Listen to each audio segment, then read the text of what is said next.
my showco. Or co-host, Or whatever you want to call He it. hates the word showco. It just doesn't make any sense. I don't get Stop it. It's having fun. It's having fun, man. Oh yeah, it's a blast. Let me tell you, showco, showho. And then when Lori's here, when Charlene's here, then we call her we say we Don't make a mistake. even. Don't even. Well, welcome back. We're here with our next guest, who is Ryck Suydam. Yep. He is the president of the Farm Bureau, New Jersey Farm Bureau. Ryck, welcome to the show. Good morning, Keith. Thanks for having me. Well, And Mark. And Mark. No, don't worry about it. Hey. So, Ryck, welcome to the show. Let's talk about what is the Farm Bureau. Well, the Farm Bureau is a grassroots organization, real grassroots. Okay. We're roughly about 11,000 farmers and farm families, and we work to advocate for agriculture on all kinds of levels, all types of agriculture, big and small. It could be from Sussex County down to Cape May, and everything from growing oysters to blueberries, dairy, peaches, and even backyard farmers, people who want to be farmers, can be part of the Farm Bureau. And our job is to work both in Trenton and in Washington. Part of my job, even on the president of the New Jersey Farm Bureau, I sit on the board of directors at American Farm Bureau, and so we do work in Washington as well. Very cool. And we want to be a little bit specific here, is that the New Jersey Farm Bureau is not a government We are not the agency. government. Yeah. You know, when I became president, I've been part of Farm Bureau a long time. But when I was asked to be president, I said, hey, guys, maybe we got to let people know that we're not the government. Changing the name was out of the picture. We couldn't do that. Right. So we make a point of letting people know on venues like this that New Jersey Farm Bureau, even though it sounds like the government, we're not. We are the voice of agriculture. We interact with government, but we are not the government. We're the old adage, we're from the government, we're here to help you. Well, that's not us. We actually we're a trade association that work on behalf of agriculture at the federal, state, county, and even in the municipal level. Okay. Very So cool. you've seen a lot of evolution in farming just over the last probably 10, 15 years or so. And one of the things that we talked about a little bit before the show is that farming is cool. Farming is hot. It's sexy again. How did that evolution come about? Well, it's the locavore movement. Meaning local. People want to buy local, eat Jersey Fresh. Jersey Fresh, by the way, is from the Department of Agriculture. It's not from Farm Bureau. We kind of work together. They are the government, New Jersey Department of Agriculture. But that Jersey Fresh, which came in, I think, through the Whitman administration. I may be off. Yeah. But it's most recognized agricultural marketing program in the country and maybe the world, because it's picked up in Canada and even in Europe, some things coming from New Jersey being shipped. But all over the United States, and I talk to farmers from every place from Puerto Rico, California, and Alaska. They know Jersey Fresh. So back to your question, it's that local movement. People want to buy local, eat local, the local farm stand, buying eggs from your local farmer. It's that local fresh movement has really helped the small ag economy. Didn't hurt the big ag economy either. That really helps. Like our blueberry growers in Burlington, Ocean, Atlantic counties. That's big ag, just like cranberries. And the fact they come from New Jersey is a good thing. Absolutely. People are buying it. Yeah, I mean, you talk about the farm stand, and a lot of us from the Philadelphia area, we spend a lot of time at the Jersey Shore. And if you go some different ways to the shore, if you don't like to take the AC Expressway or the Parkway, you discover all of these amazing farm stands that have the most wonderful produce that that weren't there 20 years ago. And you talked a little bit about that. So there was an evolution in farming where that went away, and the supermarket pretty much took out the little guy. They were now getting from one supplier versus many suppliers that were providing the best and specific produce. And we're seeing that come back now. And part of that dynamic is the farm to table. It's this restaurant movement now that the restaurants have, partnered with some of the farms, and they're offering different, unique, creative dishes that feature fresher food. How has that impacted you Well, guys? people want to know where their food comes from. Actually, besides being the Farm Bureau president, I'm a farmer. Right. In Somerset County. And real quick, to be a part of the Farm Bureau, you have to be a farmer, okay? No, you don't. Oh, To be an officer, an officer, right. as an officer, you need to be Right. a farmer. To be a member of the Farm Bureau, you have to have an interest in agriculture, and we'll talk about that a little Okay. bit further Sorry. down. But the farm to table thing. My eggs go to a restaurant in New Brunswick, very high-end place called Stage Left, Okay. in the theater district in New Brunswick, and I'm on their menu. It's a Suydam Farm eggs, and that's not unusual in a lot of restaurants around the state where they're identifying, a local farm where it's coming from, and people love it. They'll pay more for it. The restaurateur wins, the farmer wins, Right. and the diner likes to know where their food came from, so they win. So Yeah. it's a win-win all the way around. It's nice, and I know that there are actual restaurant concepts that are basing their entire menus off of that type of concept. There's a restaurant that opened in Cherry Hill on Route 70 that is all farm to table. And one of the things that you mentioned earlier, which I think is really interesting, that we're seeing coming back into New Jersey, and that is the oysters. The oysters were ravished back in the 30s, the 20s, the 30s, and 40s. The New Jersey oyster population was completely depleted by the way they were farmed. And now we're seeing oysters back and being farmed and harvested in New Jersey.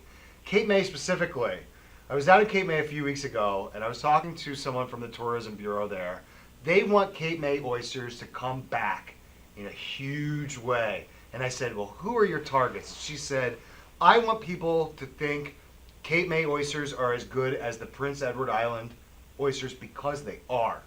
And they're coming back in a big way. How did you guys help that come back? Well, I'm not going to take any credit for that. Farm Bureau doesn't do the research for aquaculture. Besides oysters, by the way, we're growing a lot of clams in New Jersey. And it's kind of, I'm a dirt farmer from Somerset County. Right. I'm not raising any oysters. Right. It was really great for me to go and see some clam farming that's done in the Barnegat Bay. But I want to give credit where the credit is due. It's Rutgers University. Really? The experiment station, it's called the New Jersey Agricultural Experiment Station. It's a part of Rutgers University. They do that research with aquaculture to help them bring back the oysters and the clams, and they've done a tremendous job with that. Now, I'm going to say tremendous job because they're on a very tight budget. Like the rest of New Jersey, things have gotten shrunk in the budget. And they get their money primarily out of the state budget. It doesn't come from tuition. You think Rutgers, they're raising tuition. When it comes to the experiment station, the ag experiment station, it's all done through state funding. A little bit comes from the feds, Right. but mostly, and they've stretched that dollar tremendously. The New Jersey Farm Bureau, which is me, Rutgers, the experiment station, and the Department of Ag are what we call the three-legged stool of supporting agriculture. So we work together right, to promote and expand agriculture. Because, as you mentioned earlier, agriculture is business. Yeah. We're big business. There's big dollars, and we're the fourth largest industry in the state of New Jersey. Yeah, Wow. and see, people kind of forget that, or they don't realize that, is that without farming and agriculture, our economy crumbles. It doesn't work. It doesn't function the same way without it. We all like to eat, don't we? Yeah, Absolutely. And great vegetables, or anything. Jersey, We're lucky in New Jersey that we're Yeah. able to produce, I think, superior corn and Superior. superior The best. tomatoes. Tomatoes, yes. So let's talk a little bit about the exporting that New Jersey does, and I hope that the answer is a pretty big one. What type of numbers do we pump out of this state to, we'll say, share with the rest of the country or the rest of the world our great produce? I can talk in wholesale numbers. I know one of our biggest exporters are cranberries and blueberries.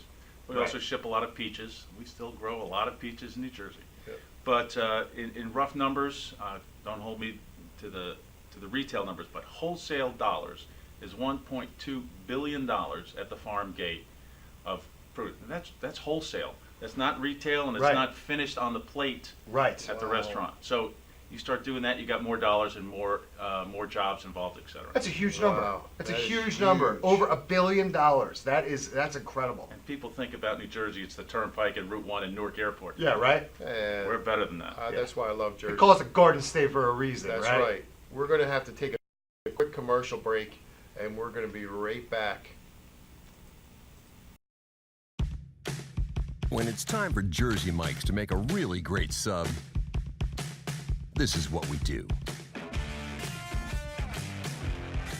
It's what we've been doing. It's what we've always done. It's what we'll always do. So what are you doing? Jersey Mike's. Be a sub above.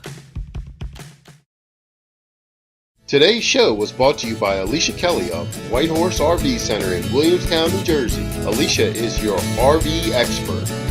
Contact Alicia at alicia@whitehorserv.com or give her a call at 856-262-1717, extension 203. When you think of RV, think Alicia Kelly. Mark Cook, and we are here with Ryck Suydam from the Farmer Bureau, New Jersey's Farmer Bureau. I keep forgetting that.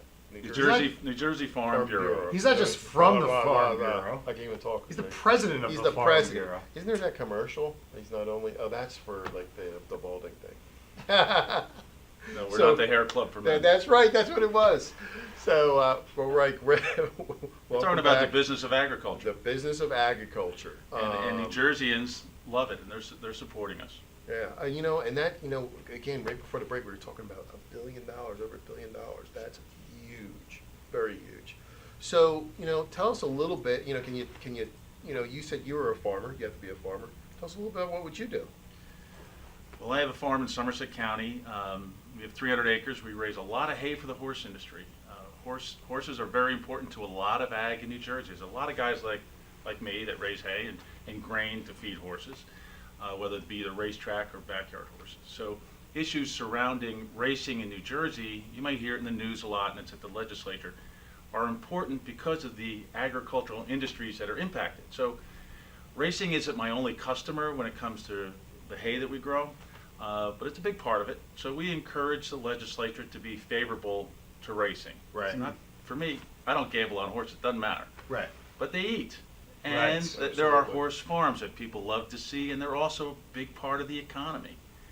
People are hired to work there, whether they're at the track, they're at the farm, they're making hay, or they're shipping grain. So agriculture, I'm talking horses at the moment, but that's a big part of New Jersey's Touches a lot of agriculture. things. Well, what you're This talking event. about is what people don't really realize all the time is that when you say like, okay, well, I think we should get rid of horse racing, all they think is, okay, well, we're going to get rid of the horses that run around the track.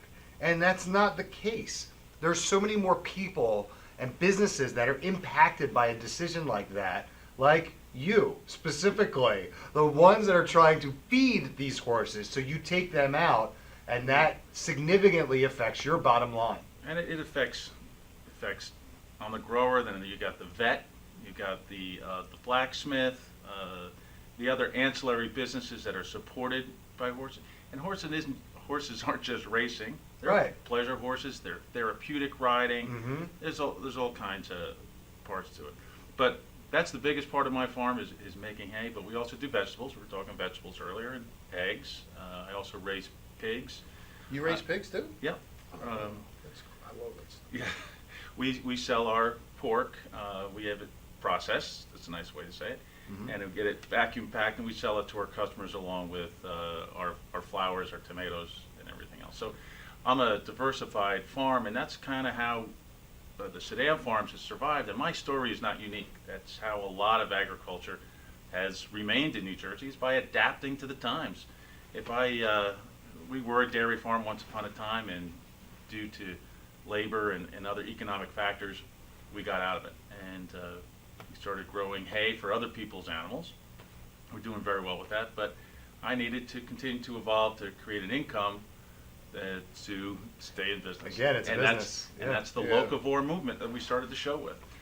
It's neat because you talked about how your family's farm has evolved from a dairy farm to doing a lot of different things.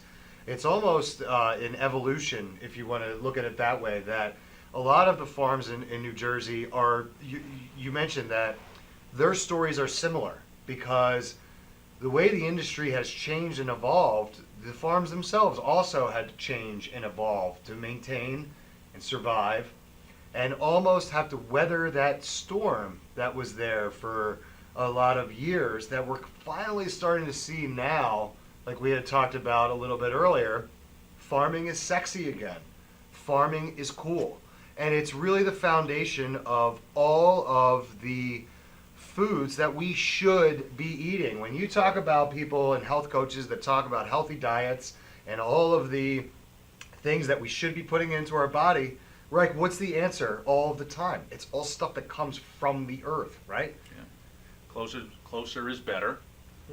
So that's where the local board movement continues to benefit everybody. You know, we were talking earlier, we had a local nursery on, and Mark had, made a big emphasis on, the weather and how it's been changing and everything. And I'm sure you guys have been affected by that as well. The weather changes. Always has. It always has. Will. Always will. And we have to adapt. Right. One of the biggest parts of agriculture in New Jersey is greenhouse agriculture or horticulture. And we're growing tomatoes in New Jersey year round. It's not cheap. Those are expensive tomatoes because of the heat factor. But that's where agriculture is going to continue to expand, which is controlled environment agriculture, greenhouses. But that's a good thing. Keeping food supplies closer to urban centers is part of the work that we do at Farm Bureau, is to keep farmers, I'll call them suburban, because growing in the inner cities, although it's great for an educational purposes, it's really not a great business model for large scale production. Right. Vegetables primarily. Right. So, but keeping other food suppliers, farmers like me, I live right outside of New Brunswick, and we're supplying some of the restaurants around us. So that's some of the work that the Farm Bureau does. Okay. So, but weather has impacted it. Oh, that's right. Sorry. Yeah, no Weather. problem. No, weather has impacted it though. Well, yes and no. We've always worked with and around the weather. Today it was raining as I was coming here to the studio, and for me that was a good thing because I've got the fertilizer on the fields, and the rain is going to do its work to help the plants grow. And the temperatures are a little bit warmer, which helps kind of the whole thing, right? We're into springtime, and that happens. Things warm up, they cool down, they warm up. Wait a second, right. Last week it was freezing. It was back to like frost and like all this stuff. It's the beginning of spring, Mark. It's not the end of spring. Give it some time. Yeah. All right. Well, you know what? I like the fact that you said weather is what it is, and it changes. It always has. They try, the weather people, I love Sue Serio, but she tries to ruin our days, But, okay, you say you're a hay, primarily, you have hay, you're a hay farmer. What do you have to do to prepare for your hay? Like, do you do anything that makes your hay taste different? Like, and without getting a secret away. But There's no secrets. No, I mean, like, because, we feed our guinea pigs hay. I mean, like, there's a lot of hay that goes out. Yeah, there is. It's, forage for cows Yeah. and horses and sheep and goats and llamas and alpacas. I sell to all and bunnies. I sell to all those folks. No, there's no great secret to it. It's having good soils. You got to use the science and soil samples, even in your own backyard garden. I encourage people to get a soil sample. Every county in the state of New Jersey has an extension service of Rutgers, and they'll help you with a soil sample for your own garden. So in making quality hay, we start with good soil and good seed. Yeah, Mark. I don't think that most people know that. What? That soil samples? Yeah, I can get my soil tested like from my house. Sure. What county do you live in? Camden. All right, Camden County Extension Service of Rutgers. They're in the book. Google it. Yeah? And they'll help you with a soil sample kit. It's a couple of bucks. I can't remember now. It might be $12, $13. But then they're going to be able to don't call the Farm Bureau if I'm wrong. Yeah, that's not. I'm not worried about that part of it. But they're going to be able to tell me specifically what's going to grow best, what's going to be what's in my dirt basically. They're going to tell you what your soil has too much of, too little of, or what's just right. That's a really cool service. Having the right pH, and every 8th grade science student be able to explain pH. Right. Having the right balance for the kind of crops you want to grow in your garden. That's really cool though, And you because can I do didn't know that it was at available. every county in the state. That's Wow. neat. And let's talk about that a little bit. I mean, we're really New Jersey. We talked about it. It's the garden state, and unfortunately, our reputation across the country isn't the reflection of what we actually are here. What is unique about the soil that makes those blueberries so awesome, or the corn so sweet, or those tomatoes so big and tasty? What's unique about the soil here? Well, New Jersey is an interesting place because you go from High Point up in Sussex County. Mountains. Yeah, down to the sandy soils in Yeah. Salem, or even here in southern Burlington and Cape May County. further down. Yeah. What's unique is that there's a lot of differences. Right. So the soil is one thing, but what makes our sweet corn and our tomatoes so good is humidity. You know, Really? we hate Really? those. We hate those. Oh, I dog always days. complain about the Seriously, humidity. it's the humidity that makes it- Humidity does it. Well, yes, you got to have good soils, but it's New Jersey weather. Those hot, sticky days, the end of July into August, where everybody's garden is just exploding with tomatoes. Mhm. Yeah, That's what makes I'm not a scientist, but in my ag education, right. it's the humidity that does it. And yes, Interesting. I'll never complain about humidity. Yeah. if you like a BLT, you need to have hot, sticky days to make it It's happen. just so interesting because I've never heard that before, and I've asked people. I've said, "Why is New Jersey stuff so much better?" And it is. It is so much better. It's leaps and bounds better than a lot of the other tomatoes and corn and blueberries that are even grown locally in this area. So that's kind of amazing to me that it is the humidity, the summers. Now, by the way, just like any doctor out there, they'll get the three on this side will say it's It's one something, thing, one the other. right, In- right. In my humble opinion, it's humidity, but soil has a lot to do with So it. it's all the stuff working together. Is Yeah. really it's a combination of things, and we talked about balance earlier in your life, Right. and it's like a balance in anything else. The plants and the agriculture needs to survive and thrive in the same way. It needs to have the proper food and nutrients. It needs to be cared for. It needs to be protected. Right? It's the same as anything else. It's a living thing. Now, the New Jersey Farm Bureau, I mean, what do we need? What do people need to know on, like, I'm sure you guys always need help. You're always looking for things. What can we do to help? Because I'll tell you what, I don't want this to ever go away. And if it does, like Mark said, we're in trouble. Well, the New Jersey Farm Bureau works to keep the government from interfering too much. Oh, is that what you know? That's No, tough. there are certain things that you need regulation for, of course. Right. We don't want to speed on highways. You got to have Right. laws for that. New Jersey farmers are not polluters. We protect the environment. But we don't need so much regulation on environmental issues that it puts handcuffs on doing our business, because as we started earlier, this is a business. We need to make money to do it. Right. Right. It's a lot of hard, dirty work, and if we're not making money at it, it's going to be tough to keep the industry going. So the Farm Bureau would like to work with the voters to keep informed about agricultural issues. Number one, we'd love you to be a member. You can go to njfb.org and learn more about it. It's a pretty simple website, njfb.org. But when you have a question or a comment, question primarily, you can reach out. We call it the farmhouse. Our main office is in Trenton, right across the street from the State House.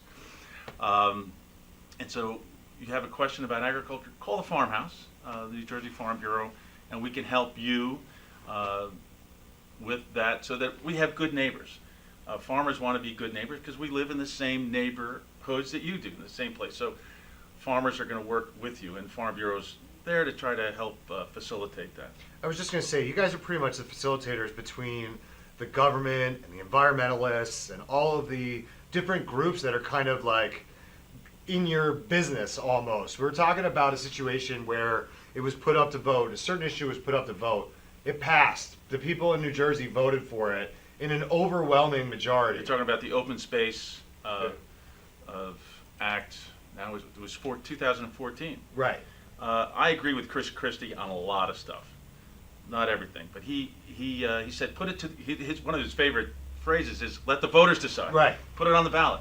Well, we did. They did. They put it on the ballot, and the open space bill passed. Over 65% of New Jerseyans voted in favor of it. It's huge. So that's a big deal. And open space is parks, it's also farmland preservation and historic preservation. But Yeah. the piece that affects, well, me and a lot of farmers and people like farmers, is that farmland preservation piece. Mm-hmm.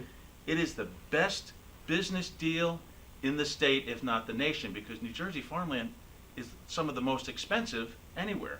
So if you preserve that using some state dollars, county and municipal dollars, they kind of match, Right. to preserve a farm in perpetuity, you have that food source locally that we need. Now, this is one of my I love this one, so thank you for bringing it up. No problem. You preserve the farm, but it's still owned by the farmer. So he or she, that family, has to maintain the land. They still pay taxes, Right. and they have to keep it in agriculture. So what the state has done through farmland preservation is it buys up the development rights. Right. You can build a hen house, but you can't build a house for people. It keeps the population kind of in check. Right. And so you can do agricultural construction, but just can't build houses for people.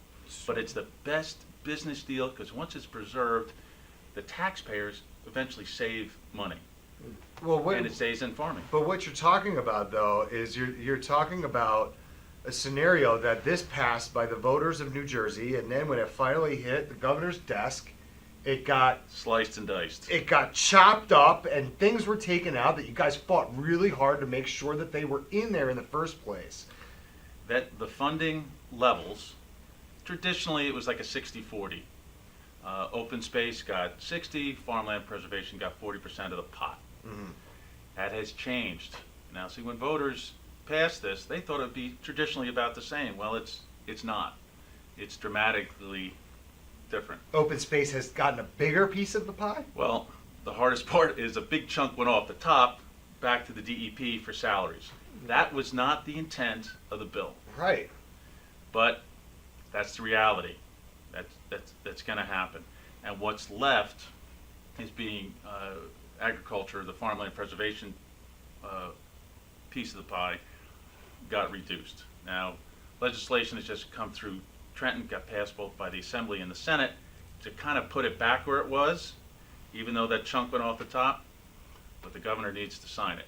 And I would ask your viewers to let the governor's office know that Yeah. farmland preservation is important. Yeah. It's huge. It helps all of us. Well, what's crazy about it is that we already told them that. We voted on it. And a 65% majority on an issue like that, on a public issue, is huge. We're talking about issues like that normally pass on a 51 or 52% majority. This is a 65% majority. And for him to turn around now and change what was already voted on and approved for by the voters of New Jersey, I think is That's questionable. why I agree with the governor on a lot of things. He and I just having a little problem with this one. And Yeah. I'm hoping that with encouragement from the Farm Bureau, from your viewers, the governor will agree with us and continue to fund farmland preservation where it should be. Good. We're going to take a quick commercial break and we'll be right back. Extra Innings is the nation's premier indoor baseball and softball training center, featuring indoor batting cages, 7 multi-use tunnels, and training rooms. Extra Innings can provide professional instruction, private and group lessons, and the best year-round clinics. Along with a nationally recognized pro shop that features the latest and widest selection of equipment and apparel, our experienced staff can provide you with the right instruction and help you find the best equipment for your ability and budget. Extra Innings, where the game never ends. Today's show has been sponsored by More Than Gifts. Come see our new location in Marlton, New Jersey. Not just gifts, but more. Coffee. I'm here with Mark Cook, and we're here with our guest, Ryck Suydam from the New Jersey Farmers Bureau. Did I do that right this time? New Jersey Farm Bureau. Farm Bureau. You were close. You know what? You guys know I brutalize names. I'm sorry. So, Ryck, we have some pictures that we bought on that we provided for us. Let's go through a couple of them. This first one here, That first one, I believe, was just very recently, the celebration of the 100 years of the New Jersey Department of Agriculture. That's part of that three-legged stool we spoke of earlier. That is the government side that does work in supporting agriculture, both in marketing and in funding all year long. So they just celebrated 100 years of existence, and I was there to celebrate with them. And you know what? Real quick, just to clarify, the New Jersey Department of Agriculture is a government agency. The New Jersey Farm Bureau is not. No, we're a grassroots trade organization, member-driven. I just want to make sure that people can differentiate. Thank you. We do get no problem. confused, yeah. Yeah, no Okay. problem. Sure. All right, so now the second picture we have up there. That would be our billboard. We did 2 billboards last year. This is a big part of Farm Bureau's communication. We kind of went old school. We went to billboards. We did one on 206 right across from the Burlington County Fairgrounds. No farmers, no food is a very Powerful message, yeah. and it's a bumper sticker. We we have them all over the state. And we also did a billboard on the Turnpike, Okay. and that got a lot of attention. 43,000 cars a day. We had it up for 5 weeks, and it got a lot of attention. Well, that was a big investment for you guys too, I'm sure. It was a big investment, but luckily we're a not-for-profit, and they gave us a break. Nice. Okay, cool. And then the number, well, the number 3 was that's the other billboard that we have up there. And then the fourth one. Fourth one, I think you're taking a look at a very common in New Jersey, cranberry bogs and the harvest. And we are still very famous for cranberries all over the country and in Canada. We're shipping cranberries all the time. Ocean Spray was a big part of New Jersey ag. It's a co-op, really. They're buying from New Jersey growers. So it's New Jersey, Massachusetts, Rhode Island. That's where they get the Ocean Spray name, is from being coastal states. And they're interesting because their commercials are really entertaining. The commercials with the gentleman in the bog, Yeah. where I think the one he dumps the sugar all over the place, and the other one. What? Yeah. Oh, we got an opinion on those. I guess they're memorable. It doesn't always paint farmers as being the smartest guys in the room, but they're selling their product. They want to make it funny. Go ahead. I think that people can differentiate and understand Yeah. that that's not how real farmers are. Right? Come on, man. Really? You never know. We got to give the people some credit. I hope you're right. I hope you're right. So, now, do you guys do any events or anything? Well, the New Jersey Farm Bureau has an annual convention. We've done it in Princeton the last number of years, but we do outreach through the counties. Okay. Every county in the state, well, exception of Essex and Hudson, has its own county board of agriculture, and that's where I encourage your viewers to interact with their local farmers. Anybody can go to a county board meeting, kind of get to know your local farmer, if it's not at the farm stand, and we work at the grassroots level, and we coordinate with the counties. So you ask about events. The 4-H fairs all over this state are a huge success, and it's great to see youth in agriculture, which, we talk about farming being sexy again. There are more youth coming into agriculture all the time, and we need that because farmers are getting old. That's the future. You gotta have them, and young people are recognizing there is a future in agriculture. But the 4-H fairs, farmers fairs all over the state, that's where Farm Bureau interacts a lot with our members and the general public. Okay. So the first step is for everybody out there that is interested in this is to go to the county level, reach out to your county office, and you can do that by a quick Google search or by using the Farm Bureau's website, and just get involved. Absolutely. And I tell you, there's no heavy lifting here. Right. But I encourage parents and grandparents. Kids love this stuff. They eat it love up. it. They Excuse the love pun. But there's so much involved, whether it's math or science, It's biology. You link it to food, Mm-hmm. and the kids will absorb it quicker, in my opinion. Yeah, it's education is what it is, and it's important education. I mean, look, you learn about a lot of stuff about agriculture in school, but it's textbook type stuff that doesn't impact you on a day-to-day. If you guys can take your kids out there and have them meet farmers, be on the farm, they're going to learn more, and it's going to be more impactful to them in the rest of their lives than anything they're ever going to read in a book. There's a program through the New Jersey Agricultural Society, which is a different entity, called Learning Through Gardening. Boom. And they work with local school districts to do just that. The other part of the Ag Society, which is there's 3 parts. The big success is Farmers Against Hunger. I hope your viewers have heard about that. That's where farmers donate crops in the field. Farmers Against Hunger gets together with volunteers to go pick or glean what's left in the field, and it goes to food pantries all over the state. What a great program that is. That is awesome. Yeah. So I want you to look right over here into camera 3 and tell people how to get involved, websites, phone numbers, any information, anything that you want to tell the world right now. Ryck, go for it right there. Or Governor Christie. Or Governor. The Governor and I will No, talk. he does that behind closed doors. Okay. He and I will talk later. I encourage folks to get in front of their computer or their iPad and take a look at njfb.org. It's pretty simple. It's not a sophisticated website. It's easy to navigate. Learn a little bit more about what the Farm Bureau does in your county, and get involved with the County Board of Agriculture. Learn a little bit about where your food is coming from locally, whether it's from Burlington County or from Middlesex County, Monmouth, wherever it might be. You can learn through your County Board of Agriculture more about what's happening right around you and how you can help support agriculture in New Jersey, because we all eat, and eating local and eating healthy it's good for everybody. So Absolutely. I'm not going to give you a phone number. I'm going to encourage you. You can always get the phone number off that The website. website. Okay, Perfect. awesome. Well, Ryck, I want to thank you so much for coming on to Morning Coffee.